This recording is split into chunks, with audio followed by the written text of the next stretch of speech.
ಎಲ್ಲರಿಗೂ ನಮಸ್ಕಾರ. ನಮ್ಮ ಆಸ್ಪಿರೆಂಟ್ಸ್ ವ್ಯೂ ಕನ್ನಡ ಚಾನಲ್ಗೆ ಸ್ವಾಗತ. ನೀವೇನಾದರೂ ನಮ್ಮ ಕ್ಲಾಸ್ನ ಮೊದಲ ಬಾರಿ ನೋಡ್ತಾ ಇದ್ದರೆ ದಯವಿಟ್ಟು ನಮ್ಮ ಚಾನಲ್ನ ಸಬ್ಸ್ಕ್ರೈಬ್ ಮಾಡಿಕೊಂಡು ನಿಮ್ಮ ಫ್ರೆಂಡ್ಸ್ಗಳಿಗೂ ಕೂಡ ಈ ಕ್ಲಾಸ್ಗಳನ್ನು ಶೇರ್ ಮಾಡಿ. ಇವತ್ತು ನಾವು ಮಿಷನ್ KA 200ನ 5ನೇ ಟಾಪಿಕ್ ಆದಂತಹ ಮೈಸೂರಿನಲ್ಲಿ ಕಮಿಷನರ್ಗಳ ಆಳ್ವಿಕೆ ಕುರಿತು ತಿಳಿದುಕೊಳ್ಳೋಣ. ಈ ಕಮಿಷನರ್ಗಳ ಬಗ್ಗೆ ಕರ್ನಾಟಕ ಸರ್ಕಾರ ನಡೆಸ್ತಕ್ಕಂಥ ಪರೀಕ್ಷೆಗಳಲ್ಲಿ ಹೆಚ್ಚಿನ ಬಾರಿ ಪ್ರಶ್ನೆಗಳನ್ನು ಕೇಳಿದ್ದಾರೆ, ಮುಂದೇನೂ ಕೂಡ ಕೇಳ್ತಾರೆ. ಸೊ ಹಾಗಾಗಿ ನಾವು ಇವತ್ತು ಕಮಿಷನರ್ಗಳ ಆಳ್ವಿಕೆ ಕುರಿತು ತಿಳಿದುಕೊಳ್ಳೋಣ. ಮೈಸೂರಿನಲ್ಲಿ ಕಮಿಷನರ್ಗಳ ಆಳ್ವಿಕೆ. ಮೈಸೂರಿನಲ್ಲಿ 1831ರಿಂದ 1881ರವರೆಗೆ ಏನು ಮಾಡ್ತಾರೆ ರೀ, ಆಳ್ವಿಕೆಯನ್ನು ಮಾಡುತ್ತಾರೆ. ಲಾರ್ಡ್ ವಿಲಿಯಂ ಬೆಂಟಿಕ್ನು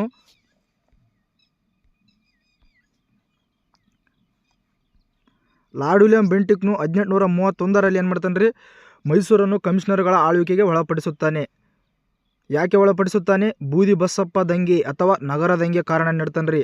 ಏನಂತ ಕಾರಣ ನೀಡ್ತಾನೆ ಮೈಸೂರು ಒಡೆಯರಿಗೆ ಅಂತಂತಂದ್ರೆ, ನೀವು ಬೂದಿ ಬಸಪ್ಪ ದಂಗೆ ಅಥವಾ ನಗರ ದಂಗೆಯನ್ನು ಹತ್ತಿಕ್ಕಲು ನಿಮ್ಮ ಕೈಲಿ ಸಾಧ್ಯವಾಗಿಲ್ಲ ಅಂತೇಳಿ ಕಾರಣ ನೀಡಿ ಏನು ಮಾಡ್ತಾನೆ ರೀ, ಲಾರ್ಡ್ ವಿಲಿಯಂ ಬೆಂಟಿಕ್ಕು 1831ರಲ್ಲಿ ಮೈಸೂರನ್ನು ಕಮಿಷನರ್ಗಳ ಆಳ್ವಿಕೆಗೆ ಒಳಪಡಿಸುತ್ತಾನೆ. ಯಾರ ಕಾಲದಲ್ಲಿ ಒಳಪಡಿಸ್ತಾನೆ ರೀ? ಮುಮ್ಮಡಿ ಕೃಷ್ಣರಾಜ ಒಡೆಯರು ಆಳ್ವಿಕೆ ನಡೆಸ್ತಿರ್ತಾರೆ ರೀ 1831ರಲ್ಲಿ.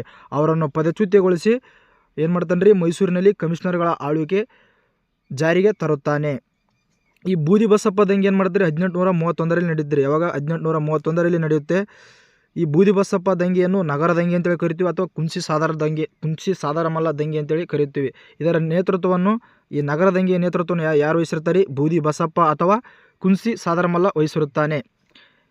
ಈ ನಗರ ದಂಗೆ ಯಾವ ಜಿಲ್ಲೆಯಲ್ಲಿ ನಡೀತೀರಿ? ಶಿವಮೊಗ್ಗ ಜಿಲ್ಲೆಯಲ್ಲಿ ನಡೆಯುತ್ತದೆ.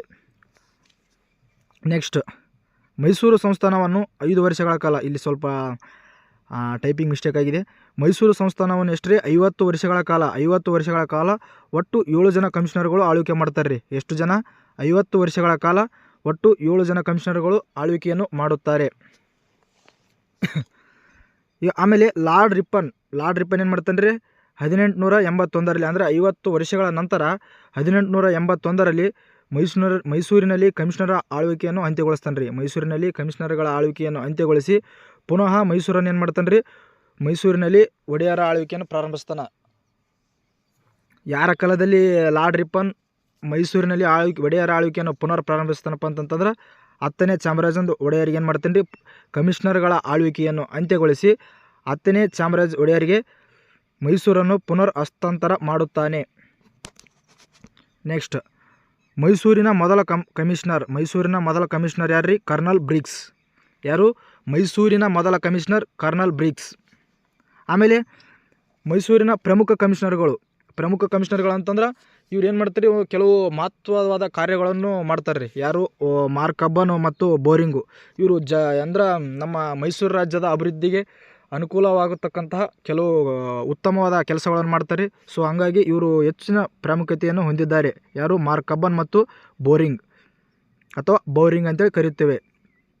ಇನ್ನು ಮೈಸೂರಿನ ಕೊನೆಯ ಕಮಿಷನರ್ ಯಾರಪ್ಪ ಅಂತಂದ್ರೆ JD ಗಾರ್ಡನ್. ಮೈಸೂರಿನ ಕೊನೆಯ ಕಮಿಷನರ್ JD ಗಾರ್ಡನ್ ಅವರು ಆಗಿದ್ದಾರೆ.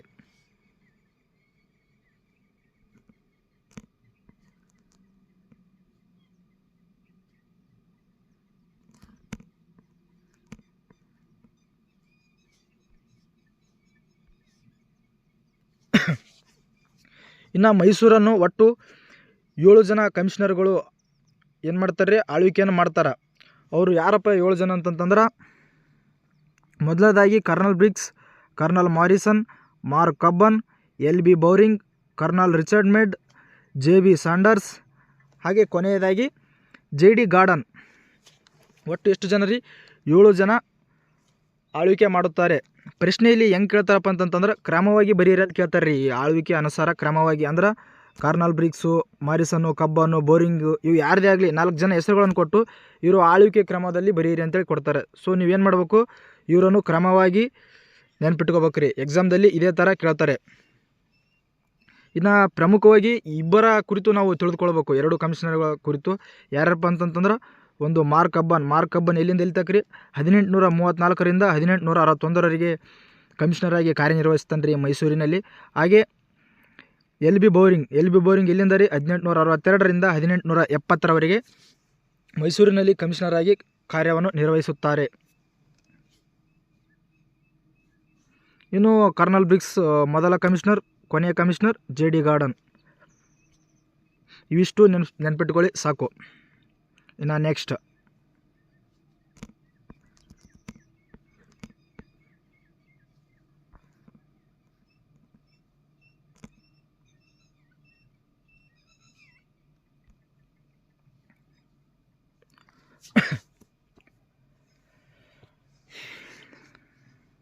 ಮೊದಲನೇದಾಗಿ ಮಾರ್ಕ್ ಕಬ್ಬನ್ 1834ರಿಂದ 1861ರವರೆಗೆ ಏನು ಮಾಡ್ತಾನೆ ರೀ, ಮೈಸೂರಿನಲ್ಲಿ ಕಮಿಷನರ್ ಆಗಿ ಕಾರ್ಯವನ್ನು ನಿರ್ವಹಿಸುತ್ತಾನೆ.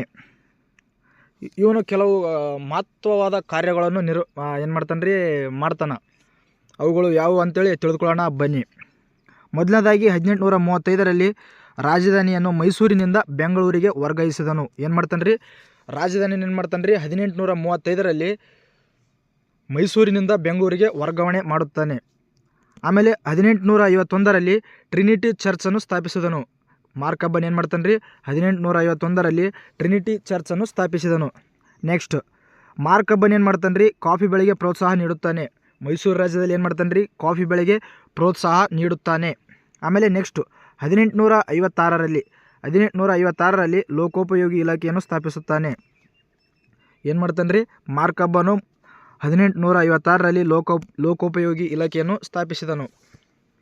ಆಮೇಲೆ ಮಾರ್ಕ್ ಕಬ್ಬನ್ ಆಡಳಿತದ ಅನುಕೂಲಕ್ಕಾಗಿ ಏನು ಮಾಡ್ತಾನೆ ರೀ, ಮೈಸೂರನ್ನು 4 ಭಾಗಗಳಾಗಿ ವಿಭಜಿಸ್ತಾನೆ ರೀ. 4 ಭಾಗಗಳು ಯಾವ್ಯಾವ ರೀ, ಬೆಂಗಳೂರು, ಚಿತ್ರದುರ್ಗ, ನಗರ, ಅಷ್ಟಗ್ರಾಮ ಅಂತೇಳಿಗಿಂದ 4 ವಿಭಾಗಗಳಾಗಿ ಏನು ಮಾಡ್ತಾನೆ ರೀ, ಡಿವೈಡ್ ಮಾಡ್ತಾನೆ ರೀ. ನೆಕ್ಸ್ಟು 1859ರಲ್ಲಿ ಏನು ಮಾಡ್ತಾನೆ ರೀ, ಬೆಂಗಳೂರಿನಿಂದ ಮದ್ರಾಸಿನ ಜೋಲಾರ್ಪೇಟೆ, ಅದು ಜೋಲಾರ್ಪೇಟೆ ಆಗಿದೆ ರೀ, ಬೆಂಗಳೂರಿನಿಂದ ಮದ್ರಾಸಿನ ಜೋಲಾರ್ಪೇಟೆವರೆಗೆ ಏನು ಮಾಡ್ತಾನೆ ರೀ, ರೈಲ್ವೆ ಮಾರ್ಗವನ್ನು ಹಾಕಿಸ್ತಾನೆ. ಸೊ ಹಾಗಾಗಿ ಮಾರ್ಕ್ ಕಬ್ಬನನ್ನು ಕರ್ನಾಟಕದ ರೈಲ್ವೆ ಸಾರಿಗೆಯ ಪಿತಾಮಹ ಅಂತೇಳಿ ಕರೆಯುತ್ತೇವೆ. ಇದು ಕೆಲವೊಂದು ಬುಕ್ನಲ್ಲಿ 1864 ಅಂತಿದೆ, ಪರವಾಗಿಲ್ಲ. 1859 ಅಥವಾ 1864 ಯಾವ ಎರಡರಲ್ಲಿ ಯಾವ್ದು ಕೊಟ್ಟರು ಸರಿನೇ. ಬಟ್ ಅಂದ್ರೆ 1861ರಲ್ಲಿ ಇವೊಂದು ಆಳ್ವಿಕೆ ಇರೋಂಗೇ ಇಲ್ಲ. ಏನೇ ಆಗಲಿ ನೀವು 1859 ಅಂತಲೇ ನೆನ್ಪಿಟ್ಕೊಳ್ಳಿ, ಅತ್ಯಂತ ಮುಖ್ಯವಾದ ಇಶ್ಯೂಯಾಗಿದೆ ಅದು. ನೆಕ್ಸ್ಟ್ 1861ರಲ್ಲಿ ಮಾರ್ಕ್ ಕಬ್ಬನ್ ಏನು ಮಾಡ್ತಾನೆ ರೀ, ಕಮಿಷನರ್ ಹುದ್ದೆಗೆ ರಾಜೀನಾಮೆ ನೀಡಿ ಬ್ರಿಟನ್ಗೆ ಹೋಗುವಾಗ ಸುವೇಜ್ ಕಾಲುವೆ ಬಂದರಿನಲ್ಲಿ ಏನು ಮಾಡ್ತಾನೆ ರೀ, ಮರಣವನ್ನು ಹೊಂದುತ್ತಾನೆ.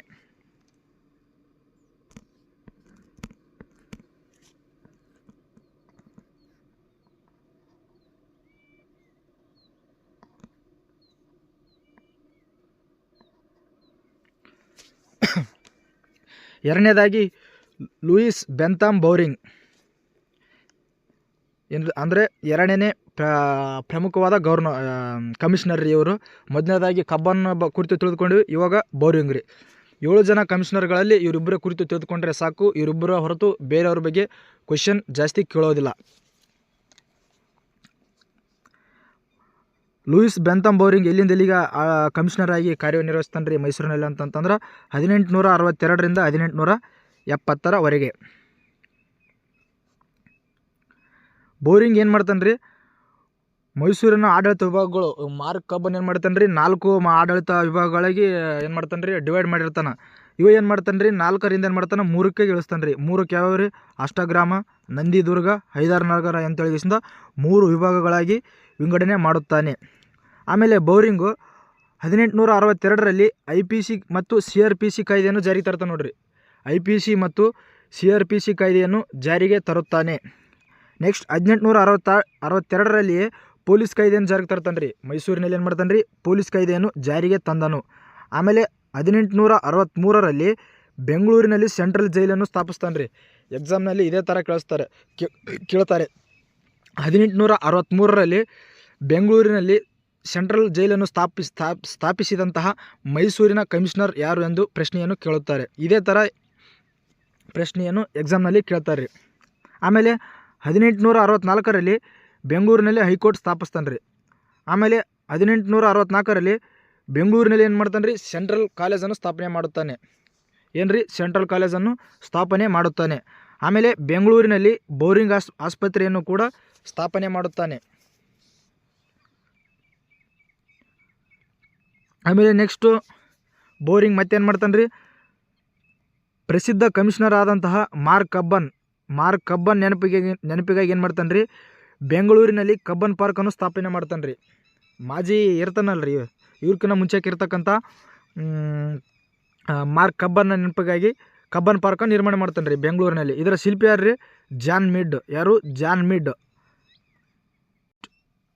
ನೆಕ್ಸ್ಟು ಬೋರಿಂಗು ಹೈದರ್ ಅಲಿ ಮತ್ತು ಟಿಪ್ಪುವಿನ ಕುರಿತು the native ruler of India ಎಂಬ ಪ್ರಸಿದ್ಧ ಕೃತಿಯನ್ನು ಬರಿತಾನೆ ರೀ. ಹೈದರ್ ಅಲಿ ಮತ್ತು ಟಿಪ್ಪುವಿನ ಜೀವನ ಕುರಿತು ತಿಳಿಸ್ತಕ್ಕಂಥ the native ruler of India ಎಂಬ ಪ್ರಸಿದ್ಧ ಕೃತಿಯನ್ನು ಬೋರಿಂಗ್ ಬರೆಯುತ್ತಾನೆ. ಹಾಗೂ ಬೋರಿಂಗ್ನ ಹೆಂಡತಿ ಏನು ಮಾಡ್ತಾಳೆ ರೀ, ಈಸ್ಟರ್ನ್ ಎಕ್ಸ್ಪೀರಿಯನ್ಸ್ ಎಂಬ ಪ್ರಸಿದ್ಧ ಕೃತಿಯನ್ನು ಕೂಡ ಬರಿತಾಳೆ ರೀ.